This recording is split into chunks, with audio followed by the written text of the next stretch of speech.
we just found out we did get a picture of the cake, so we're good. Yeah, I thought we'd have to have everybody put it all back together again. Yeah, a little late for that. Tonight is a very special night. It's a double header, I guess, too, in that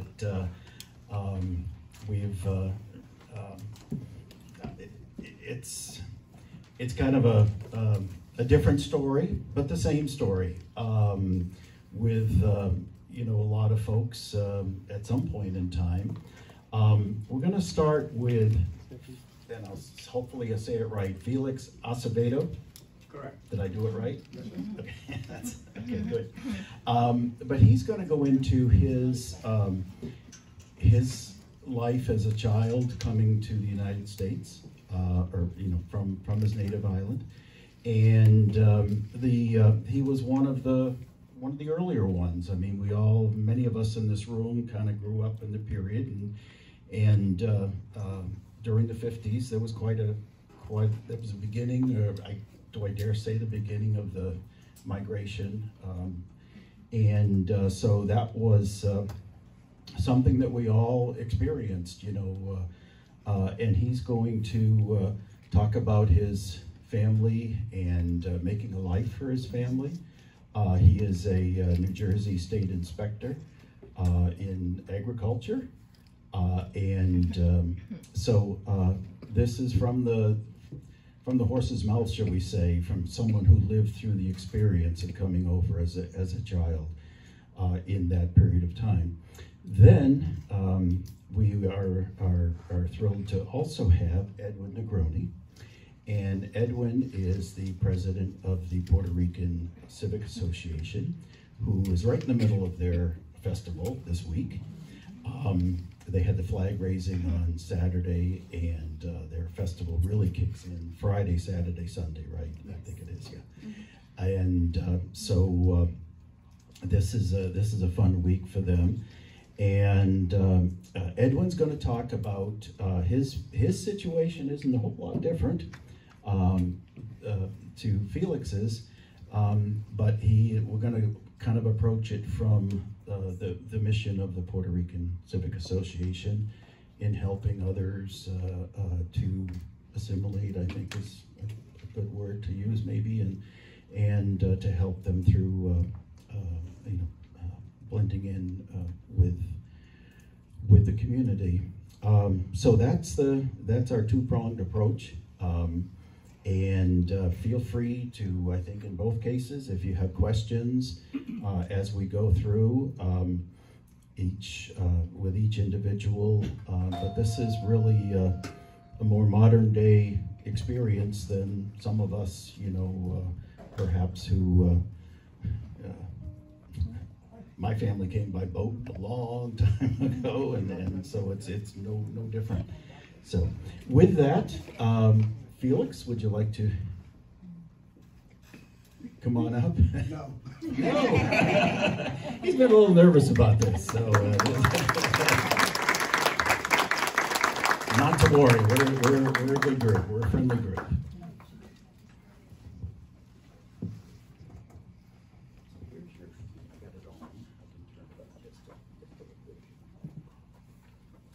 Sorry, you're going to get it right in the ear, but yeah, it's not too loud. Trick. Okay, first, I'd like to thank the Lord for giving me the chance to be here to speak to you all in our behalf. Second, Mr. Parkhurst, Mr. White, for getting the opportunity to come here and speak of these topics.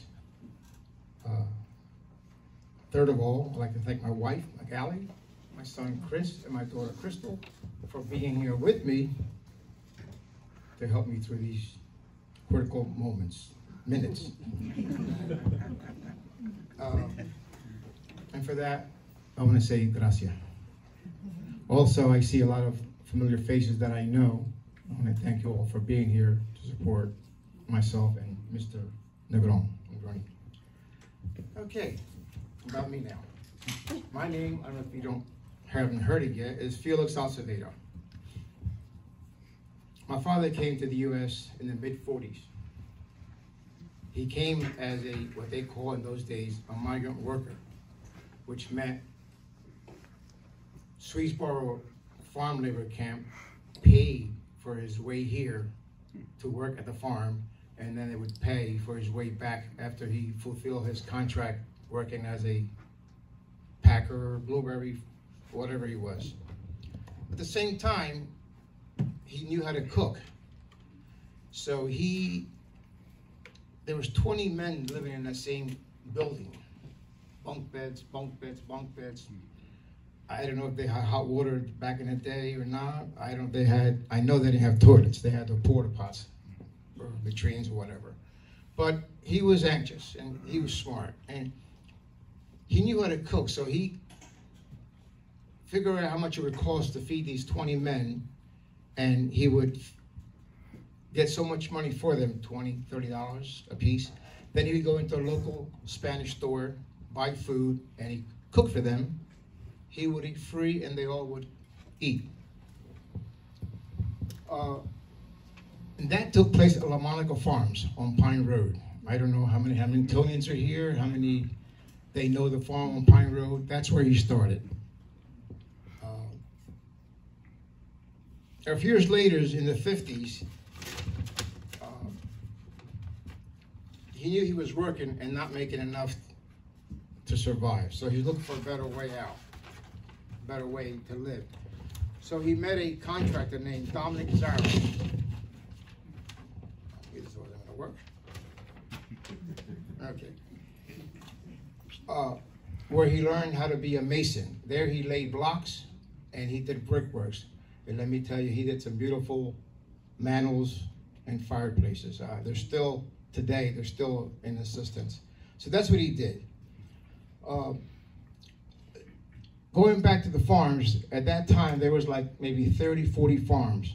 La Monica, Tomasello, this guy, and there was one called Galetto's Farm. They were one of the bigger ones. They had close to 100 men or over working for them. So at time, on the weekends, there was possibility 150, 200 men walking through the streets of Hammonton. Didn't know what to do. There was no Walmart then.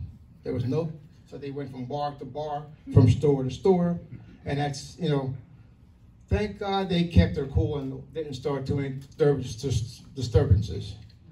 But that's the way it was. While my father was a mason, he also liked cooking. So he applied for a job at Angelo's store in Rosedale as a butcher, as a stock boy. Later became a butcher. Later became how to make sausage. And his sausage was sold at Augie's Diner. And when Angelo's closed up, so did Augie's close up because the sausage wasn't the same. They tried to imitate it by going to Infrareras, not to compete anybody here, any Infrareras here, but it wasn't the same. It wasn't the same. It wasn't the same sausage. With too much funnel, not enough water, this and that, and finally, Augie's went out of business.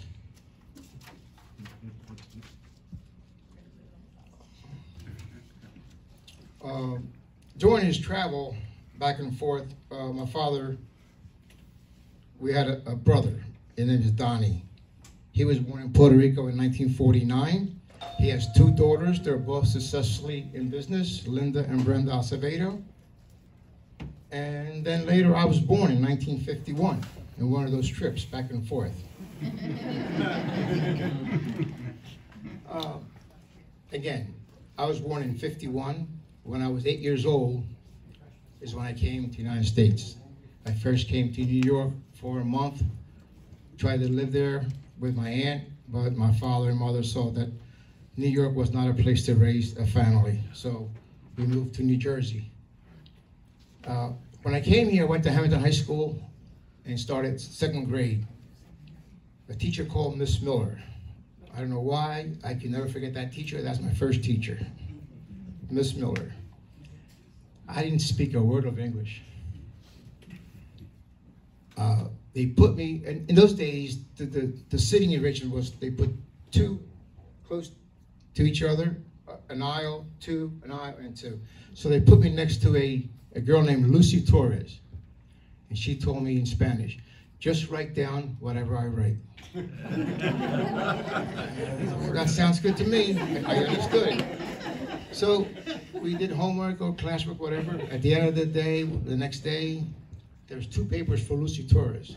Here, I have wrote her name down. I mean, these are the things you won't forget. You know, whether I was dumb, naive, I don't know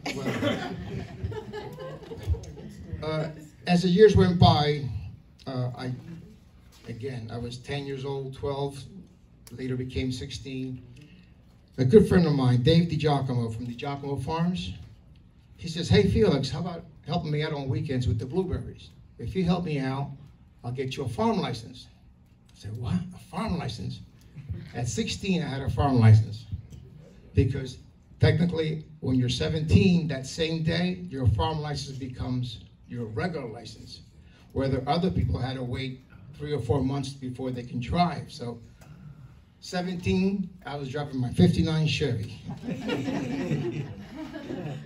Later became a 63 Chevy, then a 70 van, and then a 74 Corvette.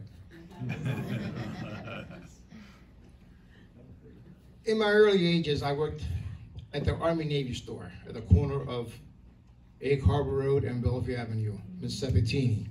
If you recall the building, that was the corner building with a big peak on it.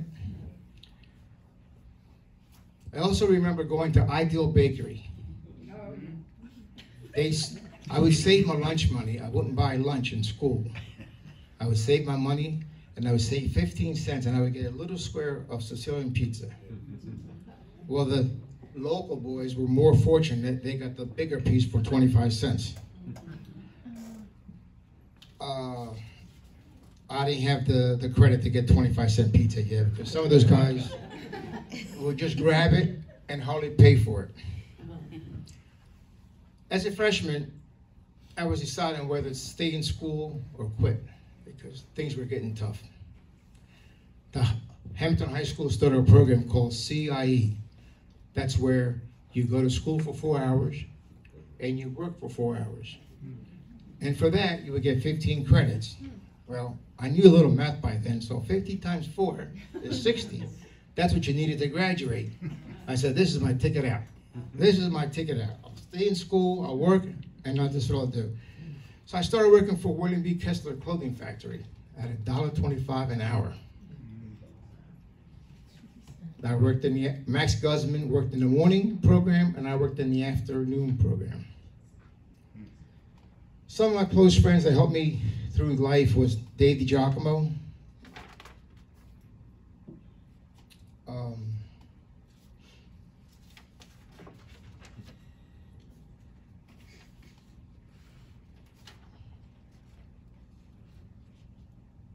Where I put it?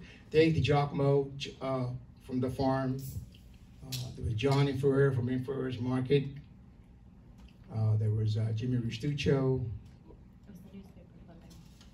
There was a lot of people that there was one, Anthony Monolese. He had just come over from Italy in the early 70s, and he did like 4 years with us, and he was into sports, but he also didn't know the English language. So they used to call him Mono. Mono, yeah, Mono, there's one. So by him, I didn't know English, I didn't know sports, but he didn't know sports. He would hold the football like this and kick it this way. So I said, no, football is held this way and you kick it. But Mono was such a sports that he became first string football in the freshman, sophomore, senior years, and later became #1 football quarterback. Then he also became a teacher for the Hammonton High School. In 1976, I ran for the Hammonton Board of Education along with 13 others. I'll just pass this around real quickly. There's some famous names on there. Dr. Enjimi, Dr. Crescenzo. And what happened? At the last minute, the old trick. They put another Latin person to run with me. So what happens at the end? We went up splitting votes. He didn't win, and of course I couldn't win. At that time, you needed like 300 votes and you were on the school board. I scored like 250 and he scored like 200. If there was only one Latin, maybe I would have won, or maybe he would have won, but that's an old trick that they use in politics. Coming around the 70s, just before I graduated, the lottery draft came in. Remember that? Every 18 years old got a number. Well, mine was 360. I knew I wasn't going in the Army. The long hair grew, the bell bottoms came through, I was a hippie, and that was the story of the 70s.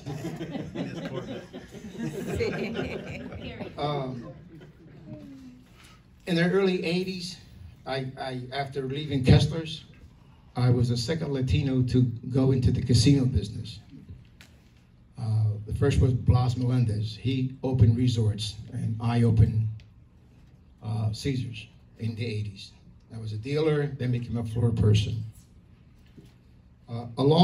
After that, people called me and asked me, how's the casino pay? I said, excellent. Excellent, it's great. My former boss, Carmen Martino and Frank Martino, both joined the casino. Along with that came Ronnie and Donnie Midori and Jimmy DeRenzis. They were also part of the casino business. In '85, I worked as a maintenance worker at the Hammonton Arms apartment. I don't know if you know where that is, but that's houses a lot of, have like 85 to 90 apartments. Me and my wife especially, we cut grass, we sanded, we painted, we cleaned kitchens, we cleaned bathrooms, caulked, you name it. But that's what it took to live. And if it was money in our pocket, we went for it. Right. In 1990, I bought my first house in Winslow. I married my wife in '91. My wife, Magali, she works for the Hammonton school system as a hall monitor. She's been there for 18 years. She sees close to 1,000 to 1,500 kids every year. So 18 times 1,000, it's over 20,000 kids she knows. Some kids will, on Facebook, say, hi, Miss Magali, how are you? Oh, I got 4 kids already. That's how time flies. So she's seen a lot of kids. Shortly after that, I had my first daughter, Crystal. She earned her master's at Syracuse University and is a social worker for the state of New Jersey. She's right here if you want to stand, Crystal. Next to her is my son, Chris. He is in the U.S. Army as a sergeant and also is doing his 2nd or 3rd year at Rowan. Chris? In '97, I'd like to thank Mr. Joe Price. He's deceased now, but while working at the apartments, he says, Felix, this is no way to make money. You got to come work with me. I said, what do you do? So I work for the state of New Jersey. So he got me an application. I filled it out, and I sit. He goes, well, don't sit and wait, because you'll be sitting for a long time. Boy, was he right. I waited a year before I got called in. Finally, I went for an interview, and I got accepted. I was a fruit and vegetable inspector. Then I became an egg inspector, and to this day, I'm still a dairy inspector for the state of New Jersey. In '98, we bought our 2nd house, and then later that year, we bought our 3rd house, which we rent now in business. Can't forget my pet, Mia. She's a little white Maltese. If you know anything about dogs, she's the baby of the house. In 2017, I became a member for the Winslow Township Planning Board, one which I helped many stores in Winslow get built. Our team was made of 10 people, and you needed like 8 to have a meeting, so it was important to be there. We decided on all the Dunkin' Donuts, all the Wawas that are built in Winslow, and not built because technical situations, and such and such. 2020s has been a great year for us. Thank God has given me the health and family that I always wanted. And I'm still currently working. And that's it for the Acevedo family.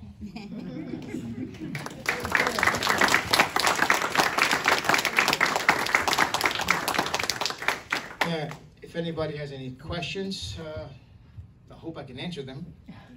When you were going to school, like what was the percentage of Latinos? Do you have a sense in the school?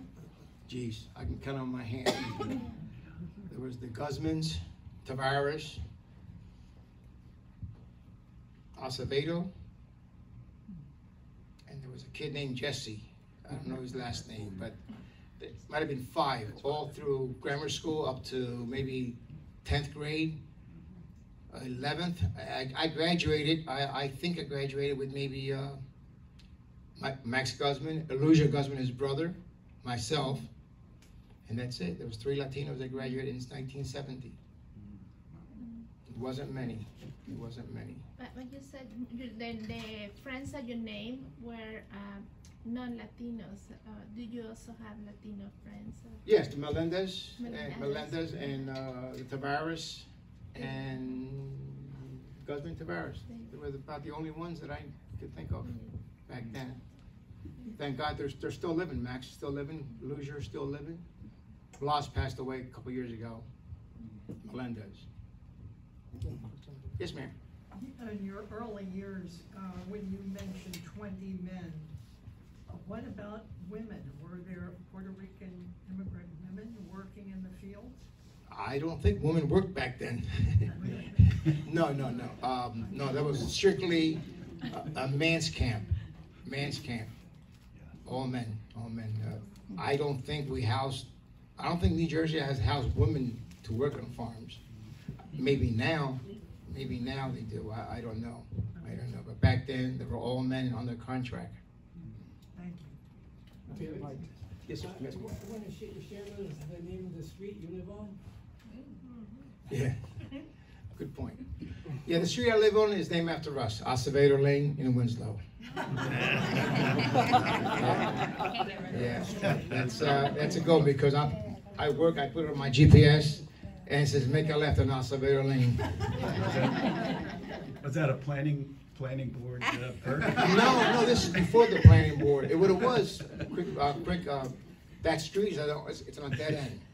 And for years, it was just mud. So I got into the politics before that, and they finally came and they scraped it. Then one year they came and they paved it. Then I kept fighting, and one year they put a street light. Then when 911 came out, it was not unknown street. That was the actual name of it. So when 911 came out, every street in Winslow had to have a name. So they said they're going to call it Sandy Lane. Okay, so I called the mayor. She says, why Sandy? Why not Felix? Why not Magali? Why not Acevedo? She says, because in your street, there's another lot there.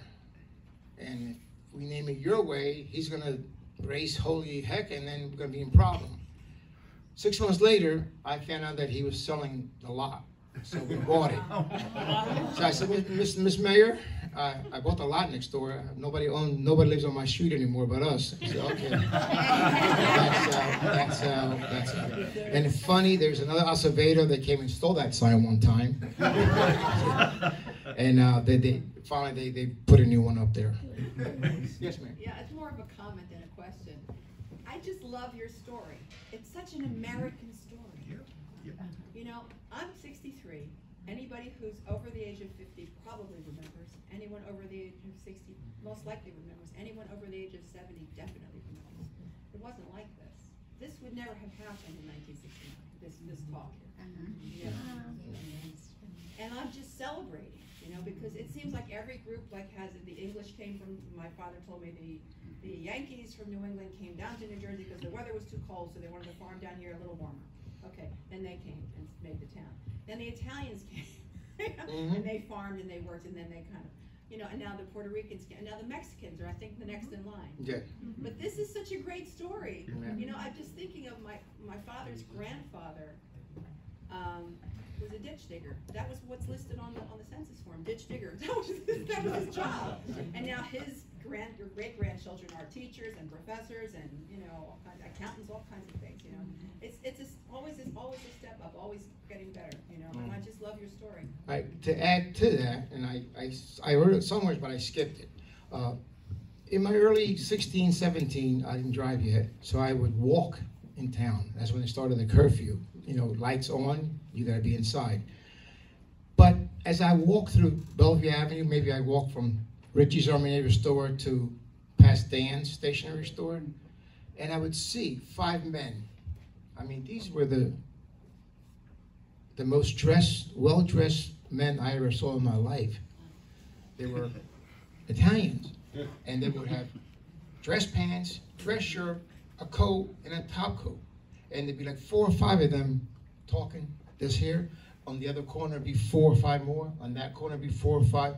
What they talked about, who knows? But this was so unique that they would talk and they would smoke their cigarette, you know, or their cigar, and they would talk. Rather not know. Yeah, sometimes it isn't. But I mean, that's the way it was back then. Also, at that time, the benches were facing the streets. You go now, the benches are facing the stores. Why? No one knows. No one knows. Okay?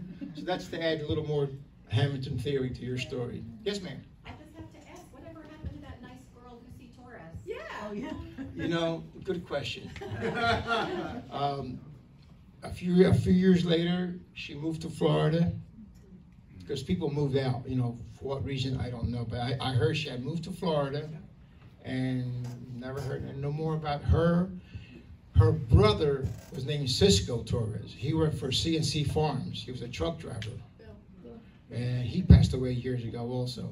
But as far as that, I never knew what happened to poor Lucy. Anybody else? One more question. Yeah, yes. Maybe your kids can answer this more than you can, but either in Hammonton or Winslow, the schools now, are they doing a good job trying to integrate, or is it still, you know, the Latinos on one side and the Italians or the whatever on another side, or are we moving in the right direction?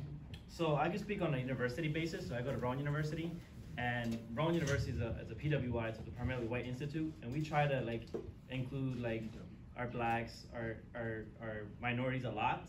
So we're still trying to get there, but not yet. We're still like that. Like I still live in a class of 30. I still might be the only minority in there. So even in our military, it's still the same way. You know, I went to school with Fred Melendez. You went to school with Fred Melendez? Yes. And I mean, he was just like anybody else in our Yes, place. yes. Freddie had a business. He had a bar in Winslow, and I think Fred was employed by the Winslow Township High School as an advisor. And that was back in the 50s, so it wasn't, you know. Yeah, and his sister too, Gloria Melendez, was also a teacher at Right. Edgewood High School. They called it back then. Edgewood. Edgewood Regional, correct. Yeah, I went to that prom in '70. Yeah.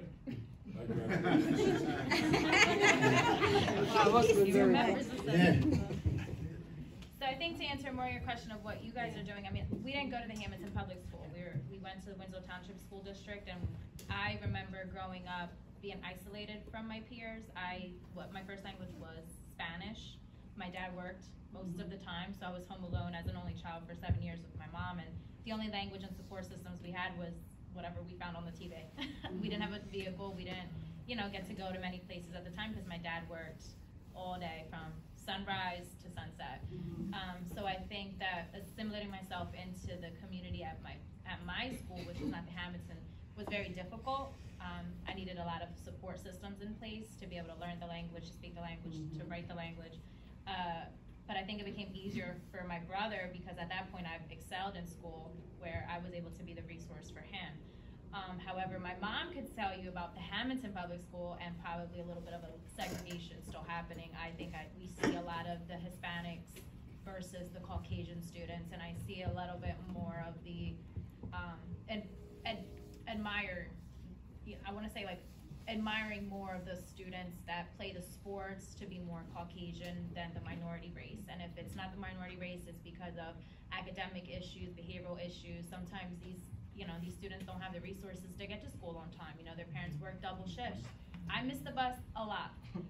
You know what she would tell me? You better find a way. Here I was at 10 years old calling Winslow Township Board of Ed. I missed the bus and I need a ride. Because at the time she didn't know English. She couldn't call the school for me. And my dad didn't have a cell phone, you know what I mean? So it was very hard for us to have those resources because we didn't have, my grandparents didn't drive. I didn't have aunts or uncles in the area that could help me get to my place that I needed to be. So I think now, us, where we are now, it's because we grew our resources and we had to learn our resources and educate ourselves because resources are very limited for us. So we both joined a fraternity and a sorority at our universities. I went to Rutgers and he joined a Latin fraternity. So I'm part of Lambda Theta Alpha Latin Sorority Incorporated and he's Lambda Theta Phi Latin fraternity. And we also have another sister here. So she's actually my sorority sister. She pledged back in the late 90s at Stockton University. So she has more to spiel about the segregation at, being a Latina student at a university, because in the 70s it was very hard for women to go to college. There was still that separation, just like it was for the men. So for my dad not to experience that college tuition or that college fruits of labor of being a student, when he got quiet between the 2000 and 2020s, it's because he was enjoying his life, just being able to work a 9 to 5 and enjoying his family. And the losses and deaths of our grandparents and such. So I really appreciate the work that he's done. And, I can't say too much for Hammonton being a support for me specifically because I didn't go to the Hammonton public schools, but I do have a lot of family that did. And friends and cousins and everybody. So like I said, my mom goes to Hammonton High School. We go to the prom ceremonies. We go to the games and stuff like that. So, we definitely correlate ourselves into the activities, to the carnivals, to the festivals. And, it's always good to see that.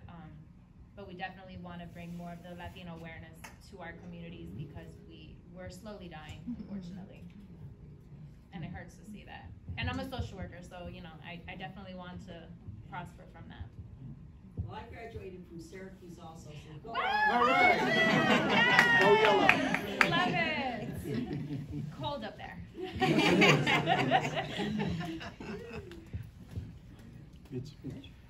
Okay, to recap everything, I just want to thank everybody for giving me the chance to speak on my family. I mean, this is the first time I ever had to do this. How do you write 60 years of experience in 13 papers, and it's because it's bold type. If they were small type, it might be 4. So I got 4 papers of paper. So I want to thank you for accepting me here. Mr. Parker. Thank you. All right.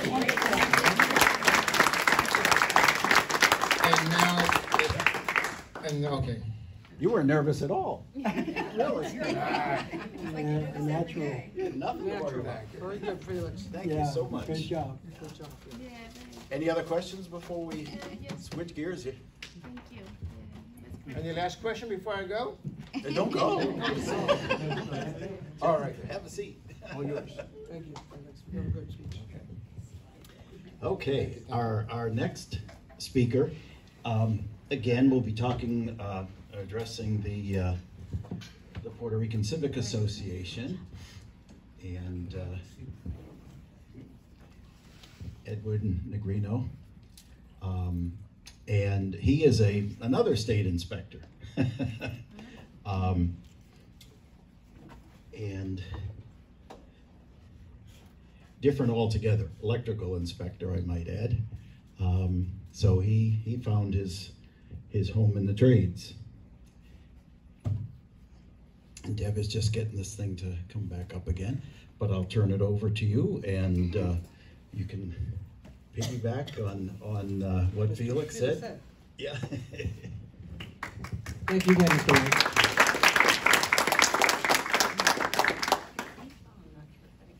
Get it okay? It's not just. No, it's not there. It's not there. It's good. Cool. Yeah. All right, so we can go back.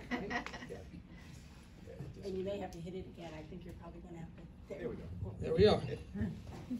Good evening. My name is Edwin Negroni, and I'd like to thank the Historical Society for this invite.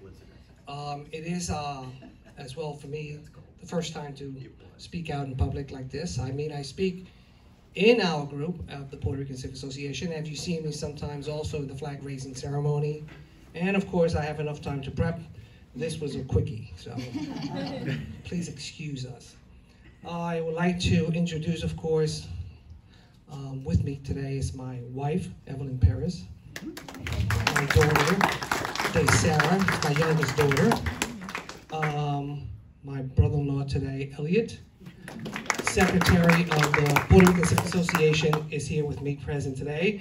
Her father, Luis Pagan, is also here present here today, of course.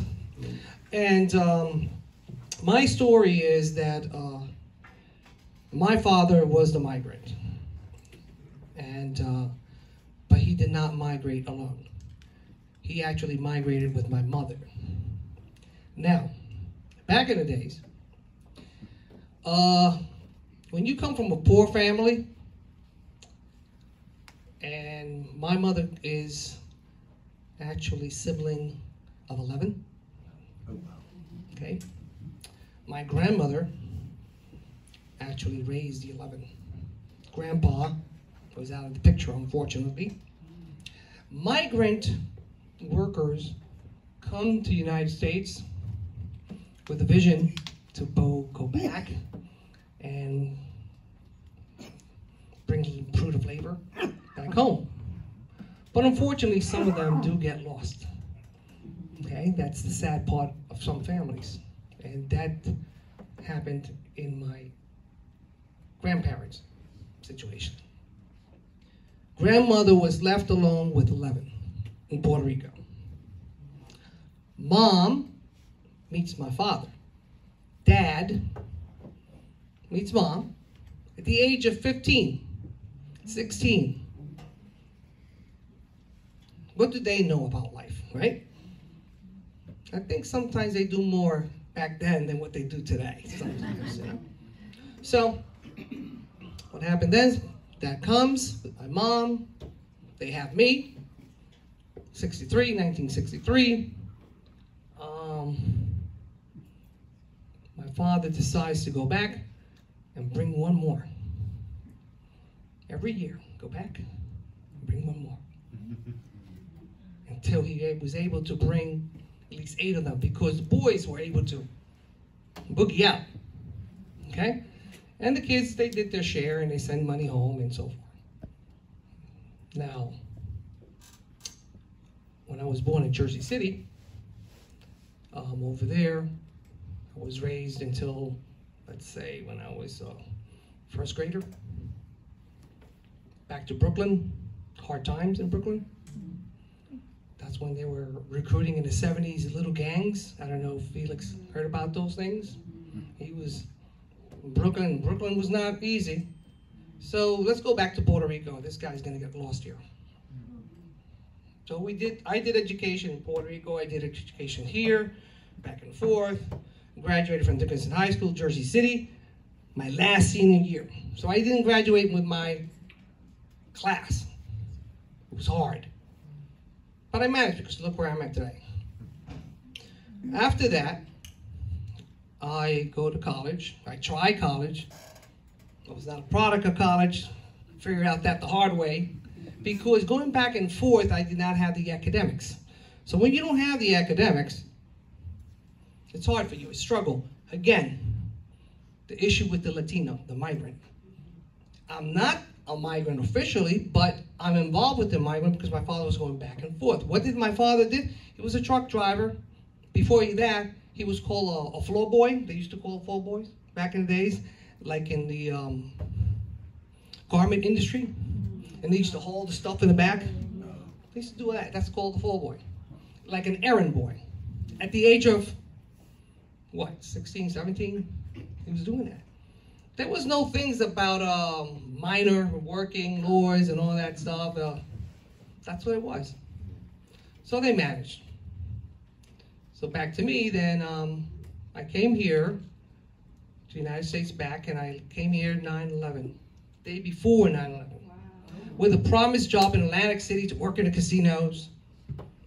The day of 9/11, I see, honestly, I'm watching in the news, and I think, honestly, that airplane that crashed, I thought that was like a slick of a movie. So I just got up, and I looked at it, and all of a sudden, the phone rings. My brother, my cousin actually calls me. He said, listen, put the news on. And they shook me up. Because now, my wife and my 3 daughters are in Puerto Rico. What's going to happen? Where are we now? So, and throughout the whole United States, we had issues, people were concerned, So, finally, started working for Viking Yachts. From Viking Yachts, I move on to work with a cousin of mine who owns a business in Camden. A great city to work in, you know what I mean? But we managed, we had to do it. And today, Camden is thriving. So you learn, you live and learn. From there, I move on to Hammonton High School. I get an opportunity to work as a custodial / maintenance. Okay? I was already known as a licensed electrician, out-of-state licensed electrician. But in New Jersey, there's no reciprocity. What do they call that? Reciprocity. What's the right word again? Reciprocity. There's none of that. You have to go through the testing, and I had a hard time, but I kept on, and I said, let me do it. My wife was excellent. You can do it. Work on it. My wife stayed home. She took care of my kids. Our kids. Someone has to sacrifice. She said, I'll do it. Believe it or not, she has better education than me. Okay? She's a bachelor's degree, correct, Mom? That's right, she has a bachelor's degree. And kept on going. Worked in school district for 9 years. Had the opportunity to become and obtain the license of inspector. So, I don't know if anyone know about William, known as Bill, in town, which is he was a teacher here and also became an inspector, an electrical inspector, until Esposito. And he said, I have an opportunity for you. You want to take it? So am I going to take it? Of course I'm going to take it. What is it about? I haven't even mentioned it. I'll take it. Anything to get me out of the school, I got to make some more money. I was not making enough money. I was actually earning still, 9 years ago, okay, $27,000 in a family of 5. Okay? We tried the food stamp, didn't work. We're still making too much money because they use a different table. But it happens. I kept on doing little side jobs here and there. And I managed to move on until I got to the job in Winslow Township, part-time. And from there on, the opening of Camden came up. And a lot of people used to say, you going to Camden? Well, I was in Camden before, we were younger, in the 80s. Yeah, but it's still bad. It ain't that bad. There's good people everywhere. Right. All right? There's good people everywhere. So, been there for about 7 years. Doing very well.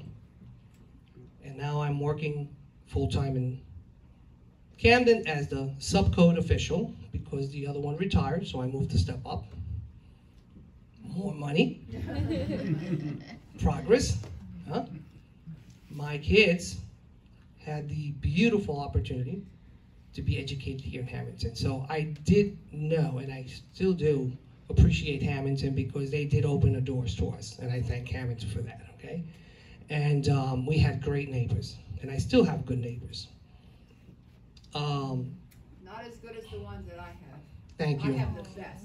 Thank you. Sherry is one of our neighbors.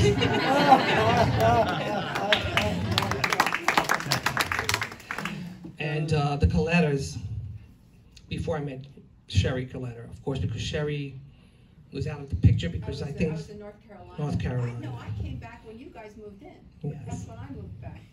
So her father, it surprised me because, you know, traditionally, I like tradition. Because in Puerto Rico, neighbors watch over neighbors. If someone's passing a difficult time, they'll go and see what's going on. Yeah. I came in with my 3 girls, my wife, and one next morning, I go to my door and I see a bag of things in it. And I just look around and my wife looks around like, are they playing something on us? What is it? Loaf of bread, candy, and some fruits and veggies. We had the phone on the wall, you know? We couldn't afford yet, by the way, those flip phones. We started affording that later on. Okay? And I get the ring, and it was my next door neighbor, John Coletta. Deceased John Coletta, great, was like a father to me. Because I came alone, my family, and I got this greeting, you know? He said, you know, Ed, I hope you don't get upset. I just took the liberty. I don't know what is your condition, but I'd like to welcome you to this community. That means a lot. Oh, yeah. Okay? So, I met a new friend. And that friend helped me meet other friends because as I was working in school, trying to make it, he was getting me side jobs. I pick here and pick there, and I managed and survived. So, I came the long way. But of course, I now tell you that my girls graduated to high school. They went to Stockton, the 3 of them. They have succeeded. Each one has a different career. The oldest one recently became one of Hammonton school teachers. So that's nice. Okay, she's a first grader, if I'm not mistaken, right? First grade teacher. It's the first year as a full-time teacher, bilingual, and she loves it. She loves it because she sees herself in those kids coming in from different parts of the world, of the Latino world. Not just Puerto Ricans, Mexicans, Salvadorians, Honduras. They have them all. So it is growing. Hammonton is growing when it comes to the Latino community. But we have to educate, as we're doing here, the rest of the community because we all have something good to bring at the table. So she's doing well there. My second daughter works actually with the outfit that I was working in Camden, which is the plumbing and electrical outfit. So she loves it. And of course, there's Sarah here, married to a Navy guy. Right now she is expecting, so she's taking a break. Okay? So from there, I pretty much, I told you the history of myself. My father, what they did, how they managed. But the story of the Puerto Rican Civic Association, it's a very nice story because when we came here, parallel to all this that I've been telling you, with my kids, my wife and I, we were greeted by one of the members of the Puerto Rican Civic Association that came to us. And since we were new with the community, we didn't know, you know, my wife had more of that interaction through the church, you know, to the neighbors that we found, the Latino neighbors. So they introduced us to that, and she said, hey, why don't you come with us? We'll sit down and talk about what the Puerto Rican Civic Association does. So it's pretty much like an orientation of the people that come from Puerto Rico. So they're not like stranded. So I learned more and more that the Puerto Rican Civic Association was founded in 1959, but prior to 1959, like Mr. Acevedo says, they were in agriculture a lot. And they had to have a place to meet, and a place to interact, and a place to try to unite themselves, but then at the same time, try to bring a unity with the locals. Because every place that you go, an outsider sometimes feels threatened by coming into a new community, and the ones that receive it also feels threatened. So we have to educate both ways. What is the customs? What do we do? So let me use this little mouse here and see if it works. I'm currently the president, and it's a hard challenge, believe it or not. We get into good topics. And what was the button I had to press here? I'm sorry. Is it on? Just on the side. On the side? No, Okay. on the mouse. On the mouse. On the mouse.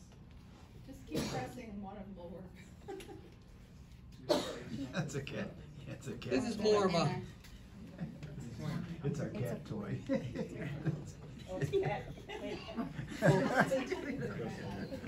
It's a good pointer, that's all it is.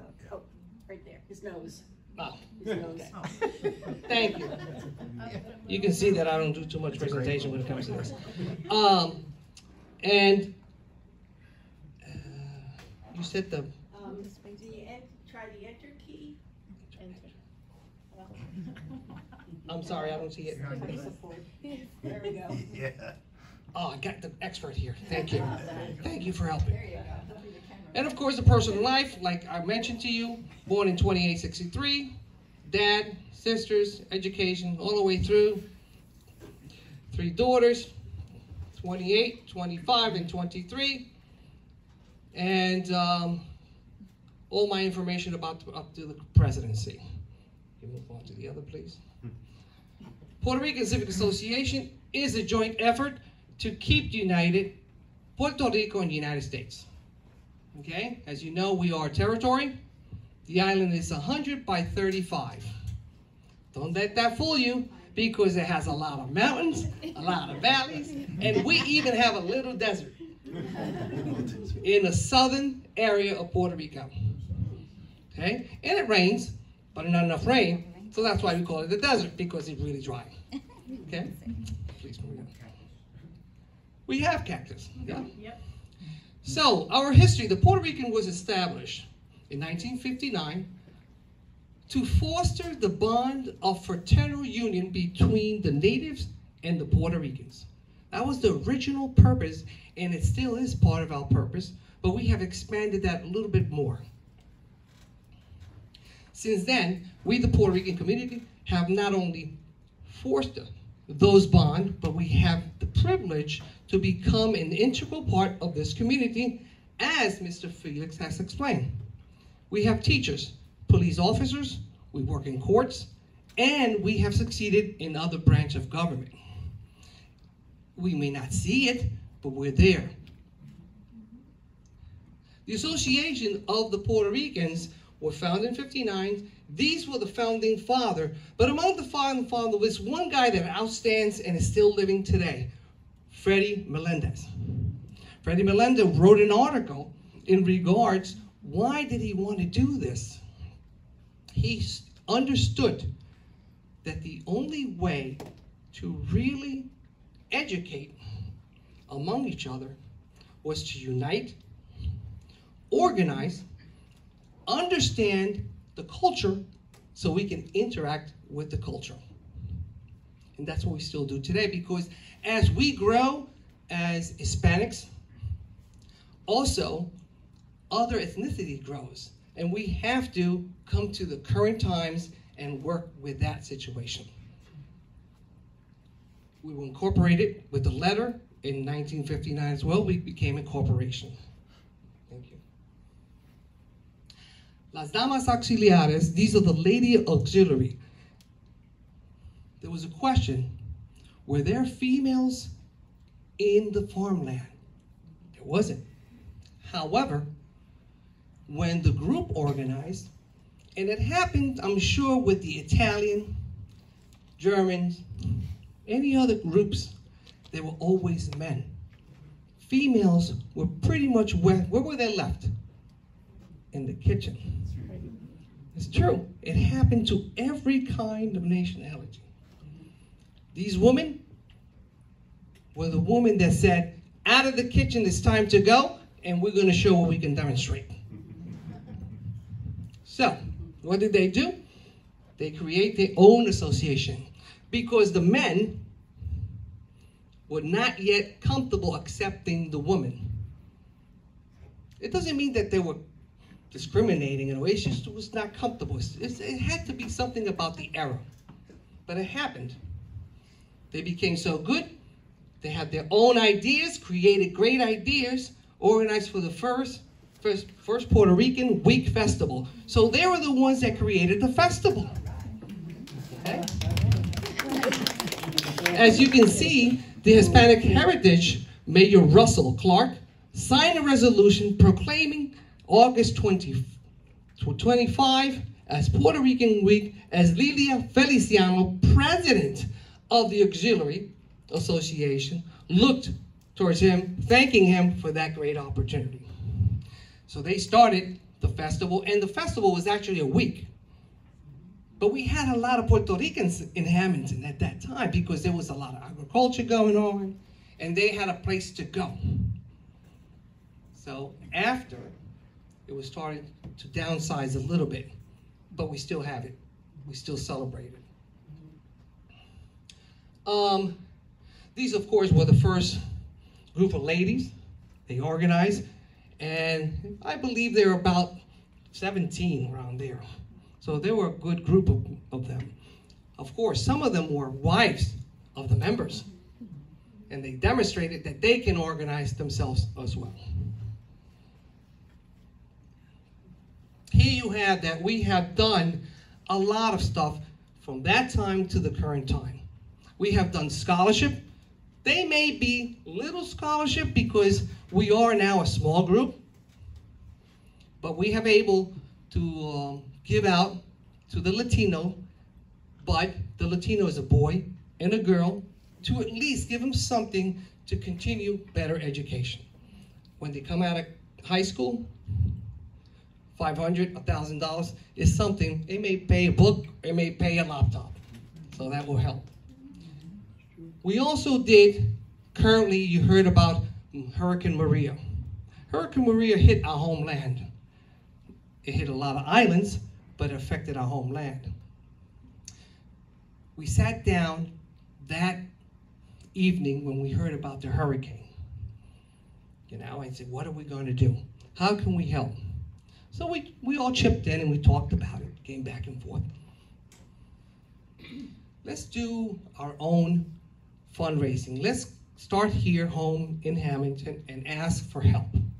And we put out for help, thinking we may get 1 or 2 boxes, some money, so we can help out. Yeah, 9 containers after, that's what we had. 9 containers, because we became the southern region hub in Hammonton, receiving from all the southern area of Hammonton. That's how we got across to people. That's how good people are out there willing to help, to bring stuff to us. They brought $22,000 we collected. That's a lot.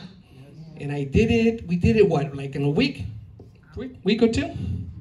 Week or two. Okay? Now the concern was what we're going to do with the money. How are we going to give this money? We had to figure that out because you heard there was a lot of issues with money. People were giving out money. They didn't know where it was going. But finally, we did it the right way. We went through the post office, and we did that all by money orders, and everything had to be signed, whoever received it, and we have vouchers and everything at hand, just in case investigation comes. Where's the money? So we were able to give out that money the right way. At the same time, we had what? Mexico, earthquakes. We also did a parallel funding. At the same time, we were asking for Puerto Rico, we were asking for Mexico, because we believe that we're not here just for us. We're here for the community or whatever affects the community, like fires, like sometimes death in the family. People sometimes don't have money for burial. So we try to chip in and help out. So this is what we do. And we had one cancer child that came to us, and we ran a fundraise for cancer, and were able, I believe, to collect how much? Do you recall? Anyone recall? 13,000 in one night. Yep, 13,000 in one night. So that's nice. And yes, we collect the money, it goes to the account, and we cut the check for the $13,000 because we all chip in the time. So we're very happy that we were able to help with that. So we are a little small group of community, but we try to help as much as we can in Hammonton. We're very fortunate that we're in Hammonton because Hammonton gives. Some people see Hammonton as a small town. Hammonton gives. Helps out a lot. Currently, we've been doing some renovation. This was back in the days, about what, 2 years ago, 3 years ago? And we're trying to fix it. We started fixing inside. We have events. We do like a donation rental fee. That helps maintain the building. That helps fix the building. And whatever is left, we save just in case there's an emergency to help others. Can I just say one thing? I'm sorry, Emma. Yes.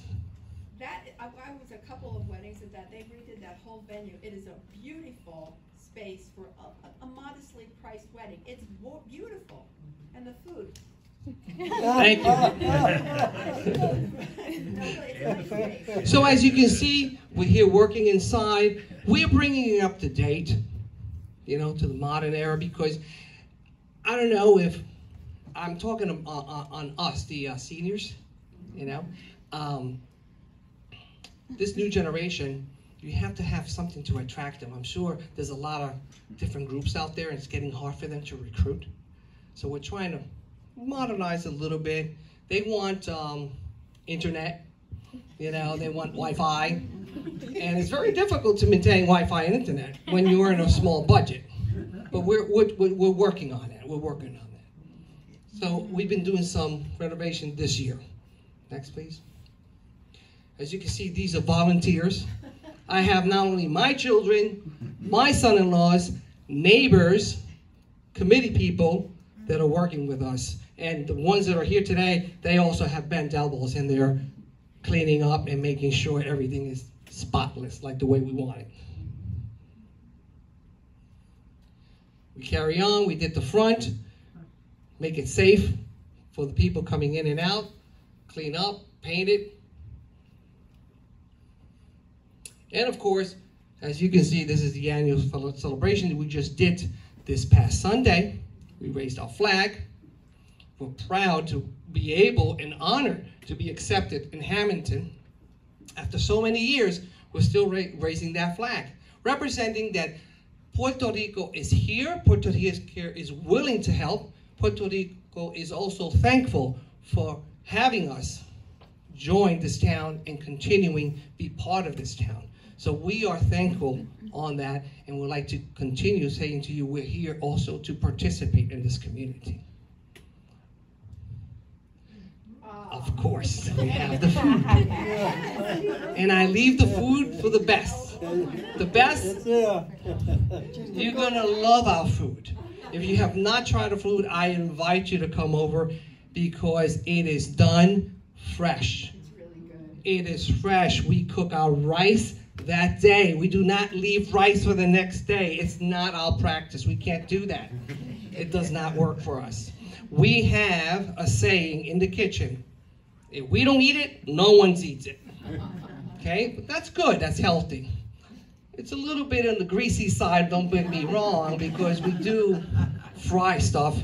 But this is our authentic food. We do this during the holidays, but of course, we have tried other foods, believe it or not. We have tried to complement more of the American-style food, but they say, no, no, no, no. We want the authentic Puerto Rican celebrations food, and they come. And that is the best fundraiser we have, by the way, food. It does help. If you ever are in one of these venues where they're serving that food, get the flan for dessert. Flan, F-L-A-N. So I invite you again to join us. And I thank you very much, Mr. White, and where is the other gentleman? Mr. Barber. Thank you very much for inviting me, inviting the Puerto Rican Civic Association, be part of this orientation, and of course, knowing that this is Heritage Month of the Latino community, right? Hispanic community. And I take the moment to invite you to come. Again, we open tomorrow. Actually, officially, we open from 3 o'clock on. Music starts pretty much with DJ, and then the main course of music comes around 5 o'clock. But we're open actually at 12 o'clock during the day when they're cooking. So a lot of people come for lunch. And by that time, food is coming out to the table.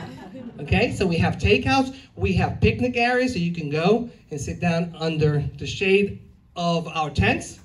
You're welcome to be inside. We are also displaying our history. Okay, as we speak it here, I spoke just briefly what you got, but there is a lot of newspaper clipping that we have gathered through the history of the Puerto Ricans since, when we're able to start saving stuff. And we ask, of course, the Historical Society, they're welcome to go and make copies because they need information of what is the Puerto Rican Civic Association. You're welcome to come, and we'll help you as best we can to be part of the history of Hammonton. And I let you be. So any questions? Yeah, I just want to add, maybe you forgot or overlooked it, but as a presentation, at one of your activities, a fundraiser, you sponsored Little Miss Puerto Rico.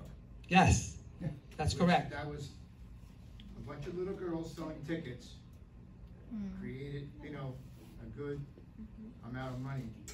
And we forgot to tell you that my daughter won Little Miss Puerto Rico. Oh, look at that. I was not aware. See, I learned something. Also, Miss Little Puerto Rico got to be a teen. She also ran for Miss Puerto Rico. What year was it? She doesn't want to say the age. Be careful. Miss Puerto Rico. She won both titles. Wow. That's right. And I was, and Lily. You remember? Lily, you remember? No, I don't remember, but I'm saying, weren't you? No, I wasn't. You presented them. Yeah. But she presented them. Oh, you presented them. So old. Oh, she doesn't want to say it because the cat says No, I think I was Little Miss Puerto Rico 1999, and then I was Miss Puerto Rico, I think 2004, 2003, around there. Wow. So, but during that period, it was a few of the community members that were a part of the club. My dad at one point was a part of it. My grandfather, they had dominoes tournaments back in the day where a lot of the older men, that faithfully would ride there on their bikes, would come and play from 4 o'clock in the afternoon until Sunday sunset, And my grandfather was one. They used to do like trophy, like winners. There used to be like a small competition between them, and they had trophies. And my mom, my dad, actually, I remember back in the day, like driving with them to go get the trophies for the club, because that was like part of my dad's thing. Like he had ran it with the club conjoint. But for a while, like the girls of the family members that were part of the club at the time, they had started up the fundraiser, and it was to collect funds for the club. And how are you gonna say no to a little girl when she says, "Would you like to buy a ticket for $1?" Well, there was a twist to it, because there was an offering of a free flight to Puerto Rico.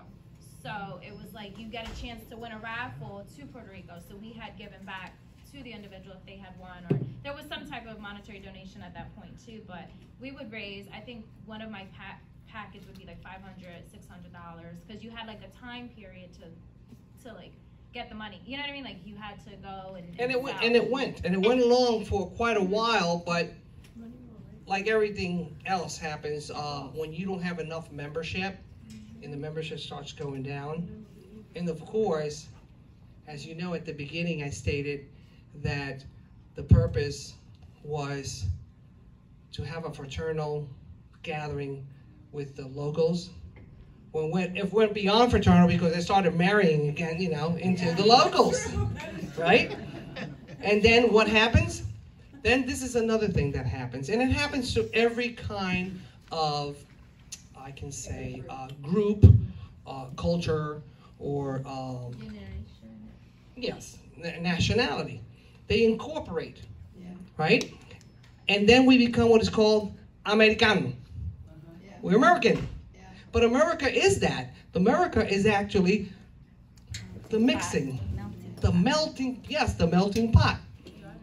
And unfortunately, some of the children get so involved in Americanism that they forget the culture.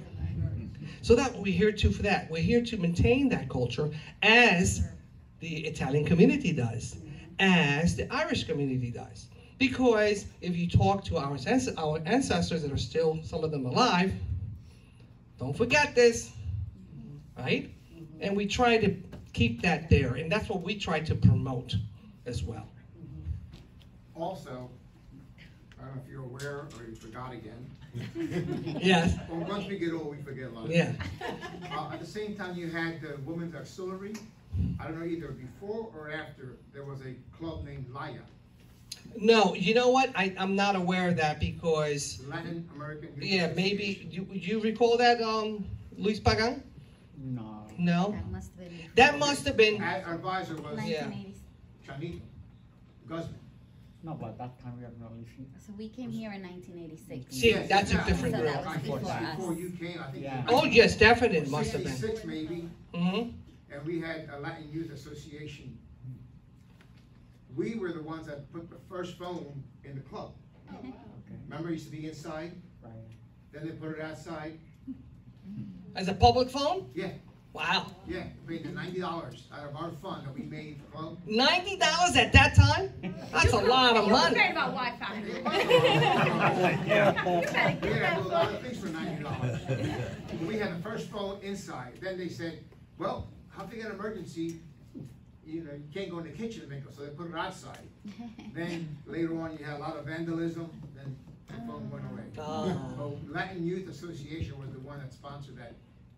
Good. activity. See, something else that I learned myself on that. You can look up on. Yeah. Thank you very much. Yeah, thank you. Anyone has any questions on regards to Puerto Rican Association of my life? A little bit on, no? I do. I'm sorry for being such a pain in the neck, but I know these people, they're like, I tell you what, I was an only child. The one time I understood what sibling rivalry was because of him.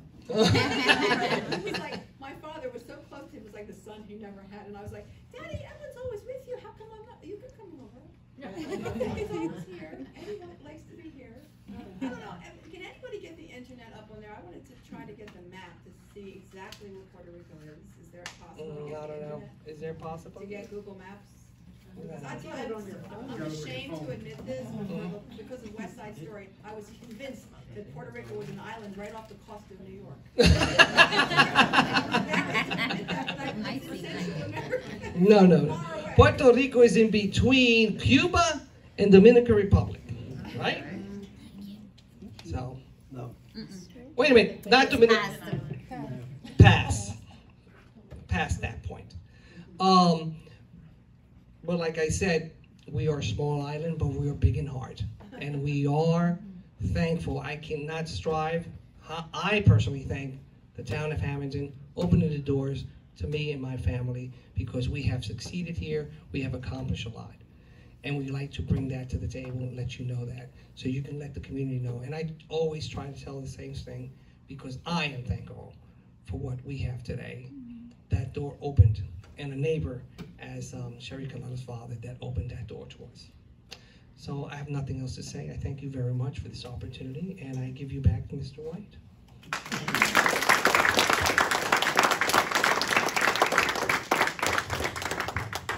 Thank you both. So